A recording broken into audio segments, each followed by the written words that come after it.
Growing up in the 80s, we were spoilt for action stars. Stallone, Schwarzenegger, Van Damme, the list goes on. When we first saw Kyle Reese, Michael Biehn's breakout role in Terminator opposite Schwarzenegger, I thought, here we go, we're seeing the birth of the next big star. He had everything you could imagine you'd need in a leading man. Good looks, charisma, fantastic screen presence, and to be frank, better acting chops than all these other action stars combined. Today we're going to look into the career of Michael Biehn, his struggles on and off screen, and the big reason Hollywood shut the door on him. At the end of this video, we're going to see what he's doing today. Let's get into it. Born on July 31st, 1956 in Anniston, Alabama, Michael Connell Biehn grew up far away from the glitz and glamour of Hollywood. His family eventually settled in Lake Havasu City, Arizona, where young Michael was more interested in basketball than acting. That changed when he moved to Los Angeles and enrolled at the University of Arizona, setting his sights on a career in Hollywood.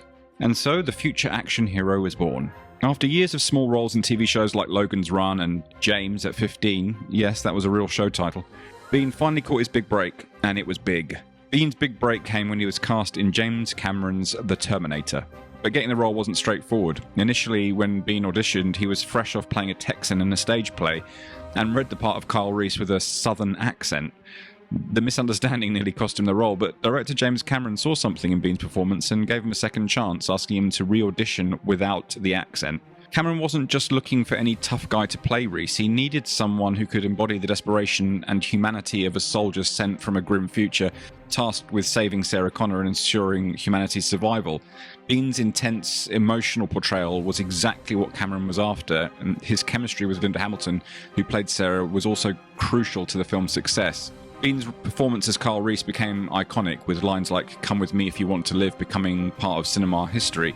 But his collaboration with James Cameron didn't end there. Just 2 years after The Terminator, Biehn reunited with James Cameron for Aliens. But Biehn wasn't originally cast as Corporal Hicks.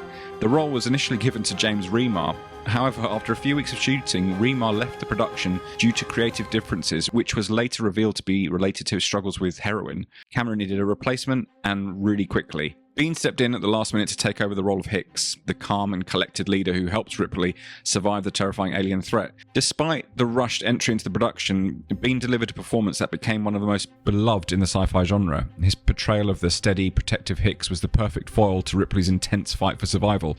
A lot of the scenes where you can see them going into the tunnels is actually still James Remar. They didn't actually reshoot because you'd never see Remar's face in those tunnel sequences, so when you're watching the film, you would be oblivious to know James Remar was ever actually cast. Biehn's next collaboration with Cameron came in The Abyss in 1989, where he took on a much different role. Instead of the heroic soldier, Biehn was cast as Lieutenant Hiram Coffey, the film's antagonist, which was quite a diversion for him, considering we'd only seen him in these kind of savior roles, really. Coffey is a Navy SEAL who descends into paranoia and madness due to high-pressure nervous syndrome during a deep-sea mission. This marked a stark departure from Biehn's previous roles as the hero, but he fully embraced the darker, more complex character, and he's really compelling in this, and I don't think enough people have seen this film and appreciate how markedly different he is in this role. But while Biehn was saving the world on screen, his off-screen life wasn't quite as heroic. Michael Biehn's been pretty open about his struggles with alcoholism and how it affected both his career and personal life, but drinking became a way to cope with the pressures of Hollywood. It took a serious toll on his relationships, both with his family and with directors. He's spoken about how alcoholism contributed to the breakdown of his first two marriages and how it impacted his career, leading to fewer roles and more challenges in Hollywood. For a time, it looked like the man who fought Terminators and aliens really couldn't defeat the one thing that was holding him back, which was alcohol. He apparently became quite a handful on sets. Someone who was considered incredibly professional initially, suddenly the table started to turn and directors started to see him in a different light. His personal battles also made him a risk in the eye of some directors, and it's likely one reason he wasn't cast in more high-profile projects in the 90s and 2000s. Even his close collaborator, James Cameron, one of his big fans, didn't cast him in Avatar, despite their strong working relationship in the 80s. Despite the struggles, Michael Biehn's career wasn't over. I mean, he did find redemption in roles like Johnny Ringo in Tombstone in 1993, swapping sci-fi for a cowboy hat in the Old West. But yes, he was still the grizzled, tragic character, because let's face it, no one does tragic tough guy like Michael Biehn. And he is fantastic in that role. I highly recommend you watch it if you haven't seen it. However, as his career cooled, Biehn made a critical decision to get sober. In the 2000s, with the support of his third wife, Jennifer Blank Biehn, he turned his focus to directing and producing. They collaborated on indie projects like The Victim in 2011, a gritty grindhouse-style film that Biehn directed and starred in. Though these projects weren't blockbusters, they allowed him to work on his own terms and stay out of Hollywood's harsh spotlight. I think the distance enabled him to kind of gather himself and have enough time to recuperate from what was quite a severe addiction. And just when it seemed like Michael Biehn had found his balance, he faced another life-changing event. He had a stroke. In interviews, Biehn revealed that the stroke impacted his coordination severely and left him dealing with long-term effects such as balance issues. But true to form, he didn't give up. He's worked hard to recover and has continued acting, most recently appearing in The Mandalorian, where yes, he's once again donning a military outfit as a bounty hunter, because if there's one constant in the universe, it's Michael Biehn and tactical armour.